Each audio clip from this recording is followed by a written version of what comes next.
I mean, what are you supposed to say? Ohio State was a 21-point favorite entering today's game against 6-5 Michigan. Ohio State had the more talent. They were the better coach team on paper. We'll get to that in a sec. I promise you, they had home field advantage. They brought back everybody for a chance to beat Michigan. They spent more money in NIL deals this offseason than some Major League Baseball teams spent. Hell, this roster at Ohio State, they cost more. They spent more money to put this roster together than the Guardians spent in free agency. And what does it come down to? What does it matter? They find a way to lose. 13-10, your final score. The play calling at times made no sense. Defensively, Ohio State made some key plays in the red zone, but it wasn't enough. And for the fourth time in 4 years, Ryan Day has lost to his bitter rival, the Michigan Wolverines. Ryan Day, behind the scenes, I have some issues with. On the field, he wins games that I believe I could coach Ohio State and win just based off the talent difference. He is yet to show during his tenure as the head coach of the Buckeyes that he can win big games, that he can win rivalry games. And after 4 straight losses to the Michigan Wolverines, this one being completely unacceptable. Listen, you could have your opinion on Ryan Day. I think this is the nail in the coffin. He's got to go. I didn't like him before today. I don't think there's any salvaging this. He may salvage his job if he wins the national championship. Anything short of a national championship, he can pack his bags. See ya. There has to be a new voice in Columbus because this team has just not shown the propensity to be able to win a big game. As they are walking off the field, looks like there's some altercations going on between Michigan and Ohio State players. I see someone say you can't let him coach in the playoffs. He's going to coach in the playoffs. You don't fire a guy at this point. Right or wrong, listen, get him out. I'm with you guys. I totally agree. However, it's not going to happen, so I'm not going to play in fairy tale land where he'll get fired before the playoff. But he's got to go. Like, it's over. Done. Finito. Zilch. Nada. Done. You lost to a team in Michigan this year that was 6-5, that lost their head coach to the NFL, that lost their starting quarterback, that lost almost all their offensive playmakers, that lost over 7 starters on defense. You lost to a walk-on senior quarterback named Davis Warren, who threw for 62 yards and 2 interceptions, no touchdowns. You have an offense with Will Howard, Quinshon Judkins, Travion Henderson, Carnell Tatum, Mecca Ibuka, Jeremiah Smith, G. Scott, an offensive line with 2 potential first-round picks, and you put up 10 points against this Michigan team? 10 points? Come on now. Come on. You lost to a Michigan team with Davis Warren at quarterback. If I told you before today, if I told you at 11:55, Michigan's going to throw for 62 yards, 62, 2 picks, no tutties. 62, no tutties, 2 picks, including 2 in the red zone. Ohio State wins this game by 50. But no excuses.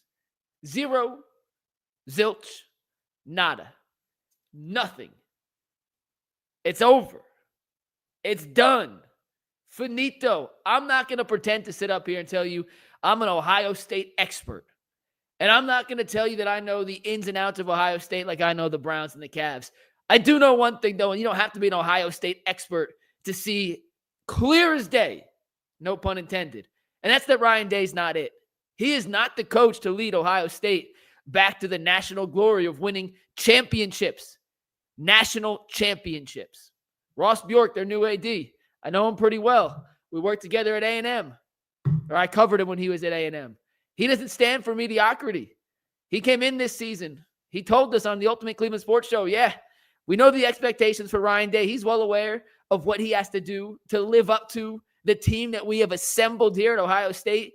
And although Ohio State still is going to make the college football playoff and still technically has a chance to win the national championship, losing to Michigan when you had guys like Jack Sawyer and JTT come back because they hadn't won gold pants yet.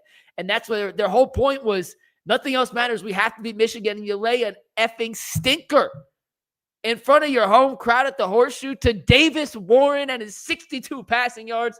Yeah, cry me a river. Cry me a river. And what Lou Holtz thinks about this game. Ryan Day was talking so tough after they beat Notre Dame last year. And he tried to run up the score against Indiana last week, and I'm all for that. I applaud that. I don't give a rat's ass if you run up the score in college football. If you're going to talk the talk, you better walk the walk. And Ryan Day, for someone who has talked the talk quite a bit, he ain't walked nothing against Michigan. And he has walked nothing when it comes to the biggest games in his Ohio State tenure. And frankly, and I'm someone who's not even a diehard Ohio State fan, frankly, that is unacceptable for a program that holds itself to the standard of Ohio State. It's time. It's over. It's done. He ain't the guy. And you saw down the stretch here. And listen, I understand the kicker missed 2 makeable field goals. That's not necessarily on Ryan Day. I understand the offensive game plan and some of the play calling left a lot to be desired. And you can say, well, Chip Kelly's calling the plays. Hey, Ryan Day gave up play calling and brought in Chip Kelly to do that. So you know what? I'm not letting Ryan Day off the hook for the offensive game plan. Yes, Chip Kelly calls the plays, but that is an offensive staff coming together to develop a game plan. And Ryan Day certainly had his fair share of input in what the Buckeyes did. And frankly, I thought it was a stupid game plan. Will Johnson wasn't playing. He's the best cornerback in the Big Ten. And you have Jeremiah Smith, Carnell Tate, and Emeka Ibuka. And you didn't attack the outside. You kept trying to run it up the middle against this front for Michigan, which, despite the injury, still has Mason Graham, a top 10 pick in the upcoming draft, and 78, Kenneth Grant, who's another monster. Like, what are you thinking? What are you doing? You have Jeremiah Smith. He had 1 target in the second half. Maybe 0. I think it was 1. He might be the best player in the country. We had Dane Brugler on the Ultimate Cleveland Sports Show a couple weeks ago and said if Jeremiah Smith was eligible for this upcoming NFL draft, he'd be the number 1 pick. Kid's a freshman. He's so much better than any of the cornerbacks Michigan has, and you don't even try to target him? What are you doing? Emeka Ibuka, invisible in the second half. Will Howard, I know he's under a lot of pressure, but you got brought here to win big games, and you crumbled down the stretch. Will Howard's final stat line today, guys. 19 to 33 for 175 yards. He averaged 5.3 yards per attempt, turned into a check down Charlie, 1 touchdown, 2 interceptions. They ran the ball with their running backs 22 times for 67 yards. They averaged 3 yards a catch. It's just not good enough. It's not good enough. At the end of the day, and I wholeheartedly believe this more in college than the NFL, at the end of the day, it falls on your head coach to get your team up and ready to play in the biggest games. And Ohio State, time after time after time after time after time, is not ready to play to the level of competition when they played the other teams that are at their talent level. Sure, they can blow the doors off Purdue, and they can beat the crap out of Northwestern. Indiana, who's having a great season, and kudos to Kirk Ciletti in Indiana for kind of coming out of nowhere, winning 10 games for the first time. But from a talent to talent level, they got a bunch of 3 stars. Ohio State's got a bunch of 5 stars. It's not comparable. But then when they play the Michigans, teams that can out-tough them, out-physical them with athletes of their caliber, they seem to shrink. And that falls on Ryan Day. You can blame a lot of people. You can blame a lot. It's not all Ryan Day's fault. No one's saying it's all his fault. But you're the head coach. And you get a lot of the credit when you win. You get a lot of the blame when you lose. And this is the 4th year in a row. 1, 2, 3, 4 years in a row you lose to Michigan. Man, Jack Sawyer makes that incredible interception on the goal line to prevent Michigan from going up 17-10. He has yet to beat Michigan. He will leave Ohio State 4 years. A ton of regular season wins, 0 against Michigan. And you come out and you go 3 and out on the ensuing possession because you run the ball up the middle twice, then you try to get a completion. And granted, Will Howard actually did throw, I forget who dropped the pass. He threw a good pass on 2nd down, and it was dropped, which would have been a 1st down. But it's just not good enough. Execution, not there. Toughness, not there. The mental preparation and locked-inness, for lack of a better word, not there. You have kickers missing chippies. It's unacceptable. It's inexcusable for a program that holds itself to the standard of an Ohio State University. This is a team that on paper should have dominated today. Vegas had them as not 1, not 2, but 3 touchdown favorites in the game. Jim Harbaugh's gone. Connor Stallion's gone. J.J. McCarthy gone. Roman Wilson gone. Mozzie Smith gone. All the guys that have terrorized Ryan Day, giving him nightmares for the last 3 years, the last 900 days, over 1,000 days, hell, gone. And you can't beat Davis Warren? Man, get out of here. And I know Steve Becker's watching. Shout out to EP Steve. He is a Michigan alum. He's a Michigan fan. And he's celebrating this. And here's how I know. This is what makes it so much worse. And I'm going to wrap up in a sec because I don't know what else to say. I want to read a text from Tyvis. But EP Steve on Friday, when we gave our preview for this game, said Ohio State wasn't just going to beat Michigan. It was going to set a new points record in the series. They were going to score 63 points. His final score prediction, he was being serious, was 63-7. Ohio State over Michigan. This is a diehard Michigan fan. This is a guy who bleeds maize and blue. And he came into today's game truly believing his team was going to get absolutely annihilated. So did the rest of the country. All the money, according to Vegas, 67% of the money that came into this game was on Ohio State to cover. They got out-toughed. They got out-coached. They got out-executed. They got outplayed. They got outmanned. And they got to take that L. And that's a damn shame for a team that spent millions of dollars in NIL money to assemble a roster specifically to end this streak.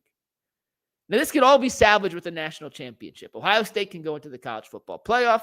They're not going to be a top 4 seeds. They're going to have to win not 1, not 2, not 3, but 4 games against quality opponents in order to win a national championship. But I dare any one of you, we got over 1,700 people watching this live right now. I dare any one of you to give me a convincing reason to why you believe Ryan Day can lead this Ohio State team to not 1, not 2, not 3, but 4 straight wins over quality opponents based off his track record as the head coach of Ohio State. Because I'm not sure he can find 4 wins on his resume that meet that criteria over the course of 6 seasons. I don't think Ryan Day's a bad coach. I just don't think he's the right coach for Ohio State.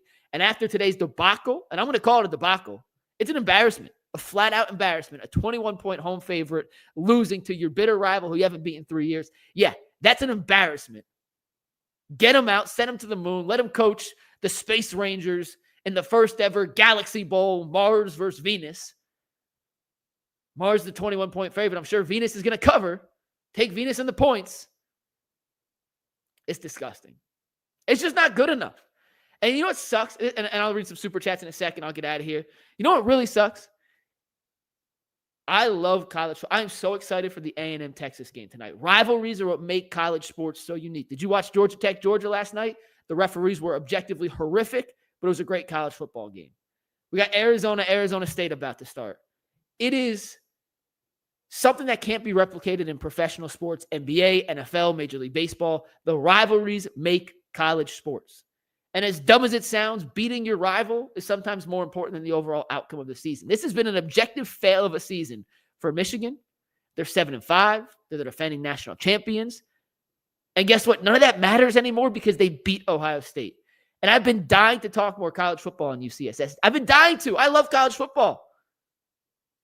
We got Jay, we got Tyus, we have Dustin. We have 2 national champion Buckeyes on our show every week.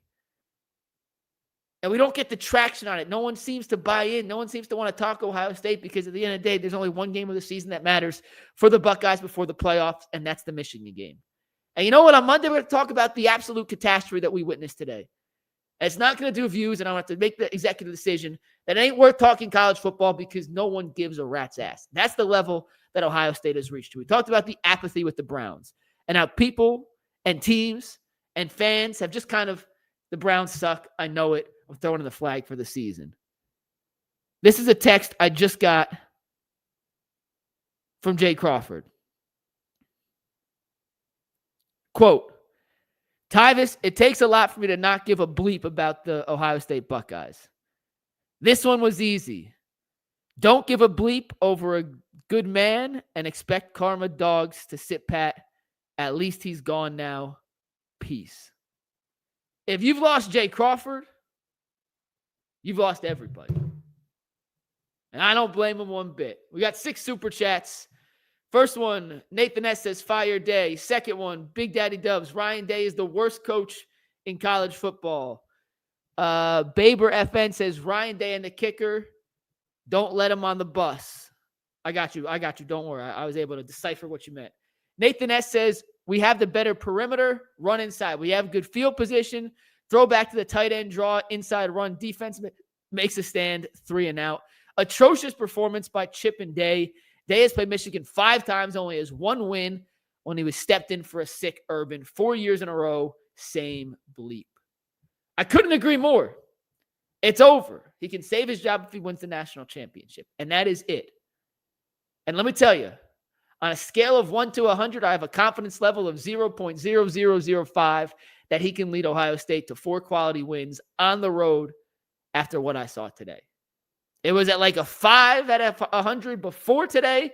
It's now at a 0.0005 after what I witnessed. If Davis Warren and his 62 passing yards and 2 interceptions is enough to beat this high-powered electric Ohio State offense, then good luck stopping some of the teams that actually have a quarterback. If Michigan had a quarterback in this game, this could have been a blowout. The only reason it was close is because Davis Warren is a 5th-year walk-on, and Michigan doesn't trust him to throw the ball more than 5 yards down the field. Think about that. You lost to essentially an option team. Nathan says even a natty shouldn't save him. If he wins the national championship, you're not going to fire him. But your premise, I don't think, is way off. We'll talk about this game more in depth with some Buckeye legends throughout the week. We got Jay, Jason, Bull, and G on Monday. We have to have Tyvis zoom in here to give us his thoughts because just a disgrace.